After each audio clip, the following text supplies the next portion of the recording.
So, room tour tayo. So, pagpasok, mayroong merong water heater, may complimentary 2 waters, may kape, yan.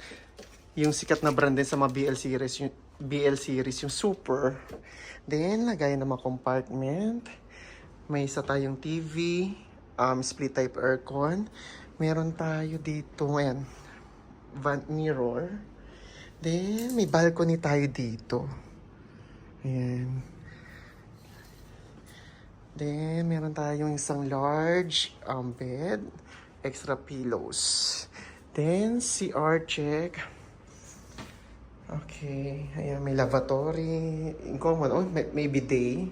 So, hindi naman siya yung kagandahan. Pero sa price niya, pwedeng-pwede na to. So, yun lang.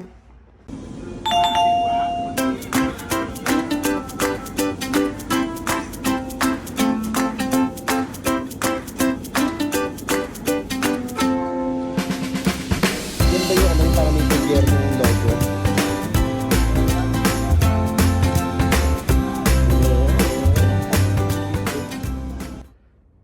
So, nag-haul para sa ating mukbang sa 7-Eleven. Kasi yung hotel namin ay sa kanto, may 7-Eleven lamang. Ito yung mga binili natin. So, bumili tayo nitong, lahat na to ay ininit. Kaya, pag bumili kayo dito at ipapahit sa micro oven, sila nagbubukas. Hindi katulad sa atin na nilalagay yung buong packaging sa microwave. Dito hindi. Sila nag-o-open ng packaging din. Sila rin nag-hit. So, bumili tayo nitong cheese bite na hotdog. Ayan. Pati yung stick sila na rin naglalagay. Itong toasted mamon. May packaging yan eh. Kasi mo, tinapon na nung sa 7-Eleven. Then, bumili tayo nitong rice na merong chicken. Then, Lay's. Ayan. Bumili rin tayo ng etong sandwich. Dalawa yan. Sandwich, isang ham and cheese. Etong isa ay, eto pala yung ham and cheese. Etong isa ay, nakalimutan ko anong flavor nito. Then, yogurt. Strawberry berry. Ayan. Blueberry cheese pie. Ayan. At itong parang Yakult version nila dito. Walang English translation eh. So, yan yan. So, yan yung mabinili natin para sa mukbang natin ngayong gabi. Pagka uwi galing Icon Siam. So, let's start. So, tikman natin. Unti-untiin natin lahat para mapakita natin kung anong lasa nito. Ito yung ito yung cheese bite na hotdog nila. Yun, kita-kita yung cheese. Ang fairness lagi ko sinasabi ang sarap. Pero masarap talaga siya. Pero so yung mga ano ba yung sa atin sa 7-Eleven, yung mga hotdog na may tinapay, big bite. Ayun, ayun. Ilang kalasa niya, yun nga lang, may cheese sa loob. Pero walang halong biro, masarap siya.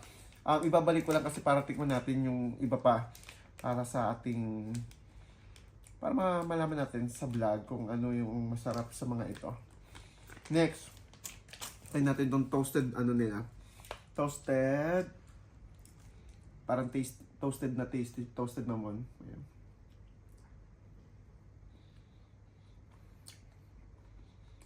Ordinary lang. Para ka lang din naglagay ng, yung taste, nilagyan mo ng butter, then sugar sa ibabaw. Well, something special, pero masarap naman siya. Tapos nasa mo yung buttery taste nung toasted mamon. Saka manamis-namis kasi, nakita nyo, meron siya sugar sa ibabaw. Next tayo. Itong ating sandwich. Ito yung nakalimutan kong flavor, kung anong flavor ba ito. May hotdog pala naman ito. Ayan. Hotdog. Palasan niyo yung binili kong isang hotdog na yung cheese bite. Hindi ko siya masyadong type. Next, Another sandwich, yung ham and cheese. Ayan, yung ham, okay, kitang-kita.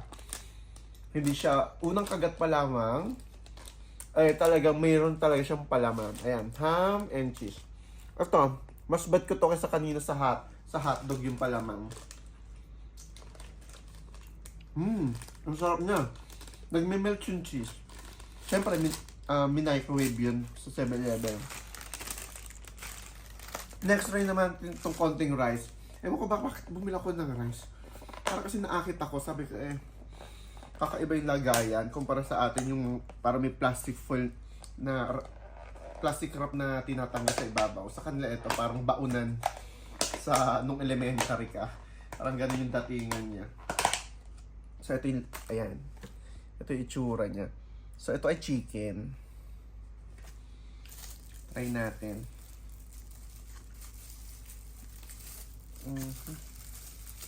So meron din sila dito. Meron din naman sila dito ano. Spoon and fork. So tikman natin.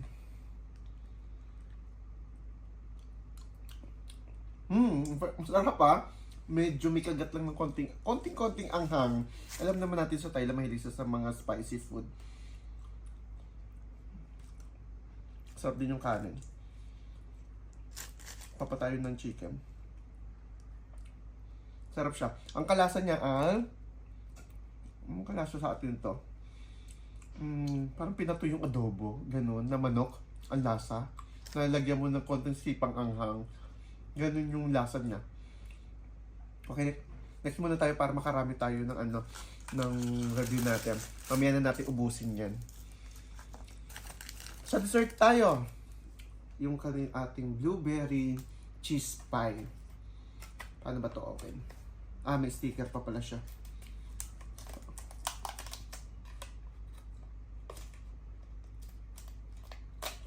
Yan. Okay. Okay natin. Nagdudurog-durog siya. So, ito yung kanyang itsura. Tikman natin.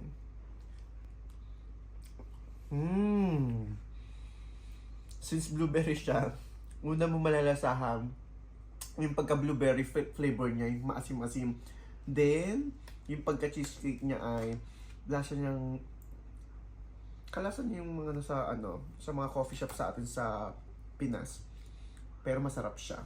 So, huli natin to kasi ito ang pampatanggal ng umay sa lahat ng kakainin natin mamaya. Next naman, ang kanilang strawberry. Ang sabi doon kanina sa 7-Eleven ay Satobeli. Satobeli flavor. Yung kanilang yogurt. Mura lang to ha. Papost ko na lang yung price siguro dyan sa screen. Kasi nasa resibo siya Ayan, tumusik. Sumirit yung kanyang kalasa niya ang Nestle na yogurt sa atin ha. Tignan yung kanyang texture. Very thick siya. Ayan. Napaka-thick nung kanyang pagka-yogurt. Kalasa niya yung ating Nestle na yogurt. At ang lalaki ng mga strawberry chunks. Sa atin kasi parang flavoring na lang Sa kanila may strawberry chunks talaga. Sarap. Then, hindi kayo sumakit ang chunk ko nito. Halo-halo na yung ating kinain. Then, yung Yakult version. Alugin muna natin. So, ayan. Tikman natin.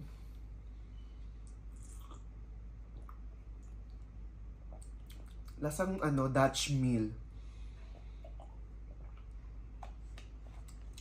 Same ng Dutch meal yung lasa. Eto, masarap siya kung kayo ay mahilig sa Dutch meal, pero hindi siya lasang Yakult sa atin. Dutch meal yung katulad niya na lasa. Hindi ko lang alam kung anong ibig sabihin nito. I-google ko na lamang. Then, yun lamang. Yung lace siguro naman, wag na natin ipakita kasi alam niyo naman anong lasa ng lace. So, yun yung ating mukbang for 7-Eleven Thailand. So, marami kayong mabibili sa 7-Eleven nila na hindi available sa atin. Sobrang dami. So, yun lamang para sa ating mukbang. Bye!